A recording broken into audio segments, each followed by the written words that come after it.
Look, something tells me that you would have been a bit of a feminist champion in the first wave when the ideology rolled around, given your outrageous and rebellious history, which served for brilliant entertainment. But Bettina, the current version of feminism that we have has become predatory, festering with toxic ideas. Does this modern feminism hate men? And if so, why?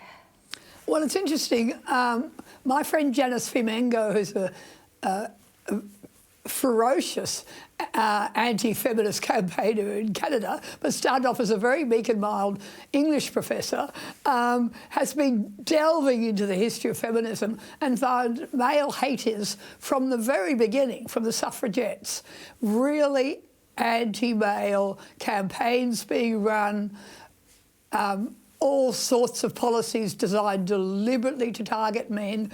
I'm now revising my opinion that they used to be okay and then they went off the wrong track to thinking there's always been a very strong strain of male hatred in the feminists, but they've certainly got worse and they reached their absolute pinnacle in Australia. We think we've got some of the worst feminists in the world, and certainly feminists have a greater grip here on the institutions of power than they do in most other places. And their ship has come in under Labor. It just has me reeling that every week they come up with some horrible anti-male policy.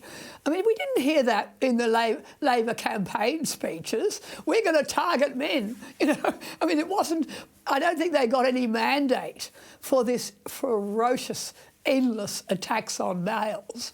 But that's what we're seeing. Yes, and it's not exactly as if the Australian version of feminists know their history. These feminists have hashtags and that's about it. They are running around based on this pretty superficial level understanding what feminism actually means. And I could be wrong, Bettina, but it's a bit counterproductive to hate your reproductive partner in the game of evolution. It's not a good strategy for survival. But I'm not going to sit here and try and pry into the mind of a purple-haired gender studies student. Hating men has lots of repercussions when it comes to social order and policy, as you've said, particularly in Australian politics. Now, before we get to the family courts, has the concept of innocent until proven guilty been eroded by feminism? After all, they brought us the hashtag MeToo and hashtag BelieveAllWomen phrases. Yeah, oh, absolutely. They're working very hard on that one. For really a good decade now, we've seen systematic erosion in, you know, the basic legal rights of a man being accused, for instance, of sexual assault. The laws endlessly tilted to protect victims. I mean, obviously there was an issue when it came to rape, in terms of rape victims not necessarily being properly heard, not, you know, having a very difficult time when they went to report it to the police, et cetera, et cetera.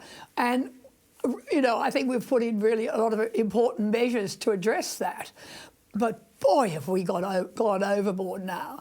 And I mean, the latest thing in the news this week was the Attorney General announcing proudly that they're considering, you know, removing juries from rape trials. I mean, they're trying to endlessly work out ways of fixing this. So the poor bloke has no hope at all.